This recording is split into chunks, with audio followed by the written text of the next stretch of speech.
하나님의 말씀은요, 시편 51편, 오늘은 7절, 8절, 9절, 석절의 말씀을 우리 한 목소리로 읽어보시겠습니다. 우슬초로 나를 정결하게 하소서. 내가 정하리이다. 나의 죄를 씻어주소서. 내가 눈보다 희리이다. 내게 즐겁고 기쁜 소리를 들려주시사 주께서 꺾으신 뼈들도 즐거워하게 하소서. 주의 얼굴을 내 죄에서 돌이키시고 내 모든 죄악을 지워주소서. 아멘. 우리가 살아가는 시대는 첨단 과학이 발달한 그런 시대, 참 온갖 기술들이 개발되는 시대이기 때문에 앞으로도 무궁무진한 그러한 참 많은 것들이 계속해서 나타날 거라는 그러한 예측을 할 수 있는 시기이기 때문에 우리는 항상 다양한 상황들을 늘 마주하며 살아가게 될 것입니다. 또한 그 가운데서도 경이롭고도 깜짝 놀랄 만한 일들도 우리 가운데 생겨나게 될 것이고, 또 다른 측면으로 봤을 때는 어쩌면 우리 믿음의 백성들은 더 많은 죄악의 상황에 노출될 수도 있는 그러한 시간도 어쩌면 마주할 수도 있을 것 같습니다. 하나님과 멀어질 수 있는 그런 상황은 믿음의 백성들에게는 계속 나타나게 될 것이고, 이제는 하나님이 더 이상 필요 없다라고 하는 그런 생각들이 믿음의 사람들뿐만 아니라 이 땅에 살아가는 모든 사람들에게 그러한 현상들이 더 강하게 나타나게 되는 그러한 시대가 도래하지 않을까라는 그러한 생각도 한번 해봅니다. 여러 가지 그런 많은 상황들을 앞두고도 우리는 그럼에도 오늘도 하나님을 바라보며 나아가는 믿음의 거룩한 삶을 살아가야만 하는 것입니다. 죄를 범해도, 때로는 하나님의 율법에 어긋나는 그런 삶을 산다고 해도, 그럼에도 우리에게는 하나님이 함께하여 주실 것이고, 예수 그리스도의 거룩한 보혈의 능력에 의해서 우리가 주님 앞에 날마다 엎드리며 우리의 연약함과 우리가 반복하고 있는 많은 그런 죄악을 놓고 주님을 의지하며 기도한다면, 하나님께서는 오늘 본문의 다윗에게도 그러한 은혜를 베풀어 주셨던 것처럼 우리 모두에게도 날마다 정결함의 은혜와 거룩함의 은혜를 우리에게도 허락하여 주실 것을 믿습니다. 오늘 나눌 이 귀한 말씀을 통하여서 나의 연약함들을 다시 한번 주님 앞에 고백하며, 참 지금의 그런 많은 시대적인 이 상황 속에서도 그럼에도 부족한 우리만큼은, 오늘 이 새벽에 기도하는 나 자신만큼은 하나님 앞에 더 믿음 지키며 살아가기를 원합니다. 더 정결한 삶을 살아가기를 주님 앞에 기도합니다. 이 고백으로 성령 하나님만을 바라보시며 주의 은혜를 누리며 나아가는 이 귀한 하루가 될 수 있기를 주의 이름으로 축원합니다.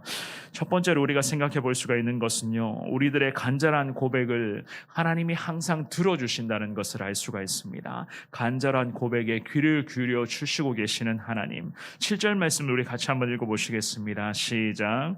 우슬초로 나를 정결하게 하소서. 내가 정하리이다. 나의 죄를 씻어주소서. 내가 눈보다 희리이다. 아멘. 이 7절 본문의 말씀은 다윗의 그런 사죄 기도에 대한 이야기라고 할 수가 있습니다. 다윗은 우슬초로 다윗 자신을 정결하게 해달라 주님 앞에 그렇게 기도를 합니다. 우슬초라고 하는 것은요, 나병에서 완쾌되어 부정한 상태에서 벗어난 자가 자신의 몸에 짐승의 그런 피를 뿌리는데, 혹은 시체나 무덤을 만진 자들에게 물을 찍어 뿌렸던 그런 정결 의식과 관련되어 사용하는 그러한 식물이었습니다. 즉 다윗의 이러한 고백은 다윗 자신이 범했었던 죄악이 굉장히 심각한 것이었다는 것을 인정하는 것과 동시에, 그럼에도 이 다윗 자신은 사죄의 은총을 받을 수 있다, 하나님으로부터 용서함을 받을 수 있다는 그 확신을 가지고 주님 앞에 간절하게 매달리며 기도를 하고 있었던 것이었습니다. 왕의 자리에 있었고 정말로 모든 권력을 누릴 수 있는 그 높은 위치에 있었던 다윗이었습니다. 정말로 어떻게 보면은 여러 가지 많은 죄에 더 노출될 수밖에 없는 그러한 높은 자리에 있었던 사람이 바로 다윗이었습니다. 그 높은 자리에서 결국에는 하나님을 향한 시선이 흐트러져 버렸고, 하나님 앞에서 돌이킬 수 없는 죄를 범했었던 이 다윗의 그러한 영적인 모습 아니었습니까?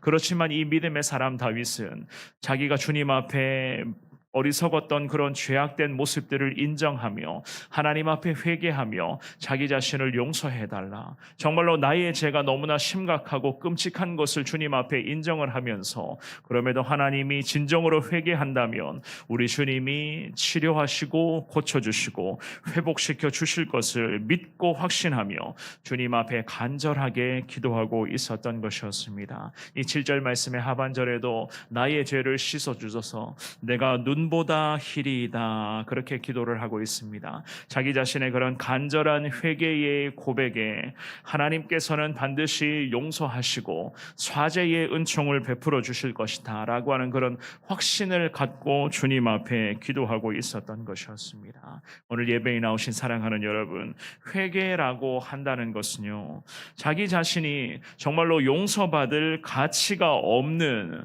치명적인 죄인인 것과 함께 하나님의 그런 용서 외에는 내게는 어떠한 희망도 없다는 것을 고백하는 것이고, 또한 철저히 하나님 앞에서 낮아지겠다고 주님 앞에 나의 모든 것을 다 내어드리겠다는 그러한 모든 회개의 고백이라고 할 수가 있는 것입니다. 그런 의미에서 이 다윗이 시편 51편의 그런 회개의 고백들은요, 그야말로 하나님을 향한 통회하는 마음이었고 간절하게 구하고 기도하는 그의 마음의 중심을 우리는 한 구절 한 구절의 이 회개 고백을 통해서 잘 깨달아 갈 수가 있는 것입니다. 또한 우리 하나님께서는 반드시 용서해 주시고 회복시켜 주실 것이라고 하는 그런 믿음, 이런 믿음이 우리에게도 필요하다는 것을 하나님이 우리들에게 계속해서 강조하고 계시는 그런 귀한 말씀 아니겠습니까? 저와 여러분들도 지금까지 지내오시면서 늘 반복해서 말씀드리지만 여러 가지 그런 많은 죄악들을 범하였을 것이고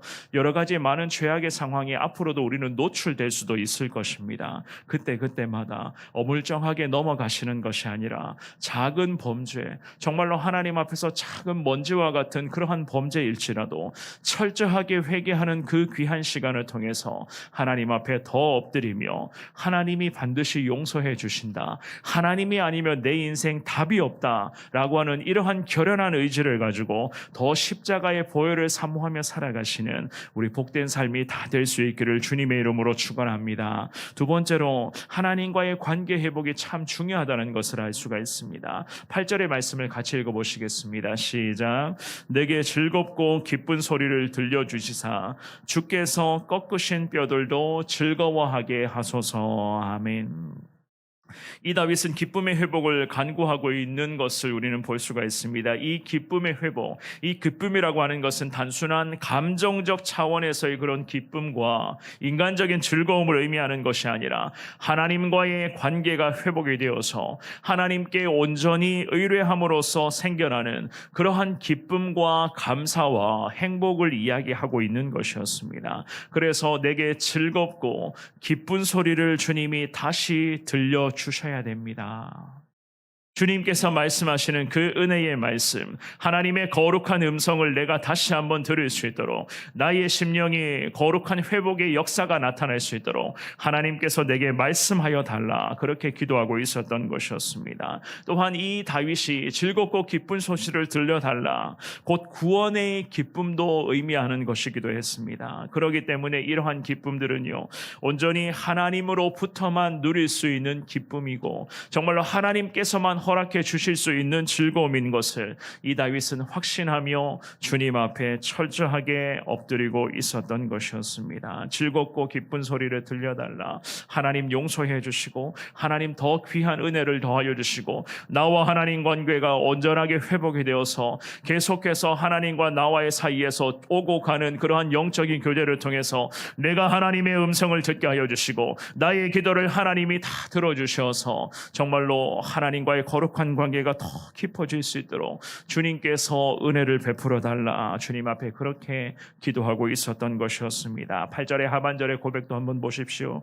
주께서 꺾으신 뼈들도 즐거워하게 하소서, 그렇게 고백을 합니다. 꺾으신 뼈라고 하는 것은요, 죄책으로 짓눌려 있는 자기 자신의 그런 병들어가는 영혼을 의미하고 있었던 것이었습니다. 그만큼 다윗이 범했던 그런 죄악의 고통은 끔찍했던 것이고, 자기 자신의 그런 육신뿐만이 아니라 자기의 그런 영혼이 완전히 병들어 피폐해져 있었던 그러한 상태였던 것이었습니다. 그래서 모든 뼈마디 한마디가 다 꺾어질 만큼, 정말로 다 꺾여질 만큼의 그런 심각한 고통이 있었지만, 꺾어진 뼈들이 이제는 하나님의 긍휼과 자비하심을 통하여서 회복이 되는, 그야말로 영과 육이 온전히 주님 앞에서 새롭게 살아나는 역사를 다윗에게 허락해달라, 이 믿음의 사람이 주님 앞에 간절하게 엎드리고 있었던 것이었습니다. 9절의 말씀도 같이 읽어보시겠습니다. 9절입니다. 시작. 주의 얼굴을 내 죄에서 돌이키시고 내 모든 죄악을 지워주소서. 아멘. 지금까지 자신이 범했던 모든 죄에 대해서 다시 한번 용서의 은혜를 구하고 있는 것을 볼 수가 있습니다. 주님께서 자신의 그런 모든 죄악을 지워달라, 1절 서두에서 고백했었던 것을 그대로 이 다윗이 9절에서 다시금 고백하며 주님 앞에 용서의 은총을 구하고 있었던 것이었습니다. 그만큼 다윗이 범했었던 그런 죄는요, 너무나도 위중하고도 참 무섭고 끔찍했던 것이었습니다. 스스로는 어떻게, 정말로 이제는 어떻게 해결할 수 없는 그러한 지경에까지 이르게 되었던 것이었습니다. 사람을 죽이고 어떠한 여성을 범하고, 정말로 왕으로서 도무지 용납이 안 되는, 하나님의 거룩한 자녀로서 도무지 용납이 안 되는 그러한 죄를 범한 상태로 하나님 앞에 기도하며 철저하게 엎드리고 있었던 이 다윗의 모습을 우리는 보고 있지 않습니까? 사랑하는 여러분, 저와 여러분들도 반드시 기억하셔야 됩니다. 내 스스로는 결코 나의 죄 문제를 해결할 수 없다는 것을 말입니다. 또한 나를 용서할 권리, 내가 나를 용서한다, 내가 나를 용서한다라고 하는 이 권리도 우리에게 주어져 있는 것이 결코 아닙니다. 우리는 하나님의 자녀들이고 철저하게 하나님의 뜻에 따라 살아가야 할 믿음의 사람들, 거룩한 천국 백성들이기 때문에 오직 예수 그리스도의 귀한 십자가 보혈을 통해서 우리가 용서와 회복의 은혜를 누릴 수가 있는 것입니다. 우리에게 용서의 은혜를 주실 수 있는 분은 곧 하나님이시요, 우리의 영과 육을 회복시켜 주실 수 있는 분도 곧 하나님이시기 때문에 철저하게 우리가 주님 앞에 엎드리며 여호와 하나님 앞에 거룩한 긍휼을 구하며 살아가야만 한다는 것이 오늘 본문에서 하나님이 우리들에게 계속 촉구하시는 그러한 메시지가 되는 것 아니겠습니까? 하나님을 향한 믿음으로 다시 한 번 더 이 새벽에 나를 돌아보시며, 나뿐만이 아니라 우리 가족들, 우리 자녀들의 귀한 삶을 돌아보시며 주님 앞에 기도하시기를 바랍니다. 그리고 주님의 은혜만을 구하기를, 정말로 하나님의 긍휼과 자비를 구한다고 주님 앞에 고백하시기를 바랍니다. 하나님께서 우리의 간절한 기도에 우리 자신의 영을 깨끗하게 정결하게 주님이 이 시간에 씻어주실 것이고, 무엇보다도 우리뿐만 아니라 우리의 가정들, 우리 사랑하는 모든 가족들의 삶이 하나님 앞에서 더 정결한 삶이 될 수 있도록 우리 주님께서는 이 귀한 새벽 시간의 기도를 통해서 성령 하나님께서는 거룩한 은총을 허락하여 주실 것을 믿습니다. 나의 죄를 내가 용서할 수 있는 권한은 내게 없다는 것 평생 기억하셔서 철저하게 하나님 앞에 엎드리며 이 다윗처럼 주님 앞에 모든 죄악을 돌이키시고, 주님 나의 죄를 지워 주옵소서, 주님 앞에 늘 이러한 고백을 통해서 정결하고 성결한 삶을 평생 살아가시는 저와 여러분 모두의 삶이 될 수 있기를 주의 이름으로 축원합니다.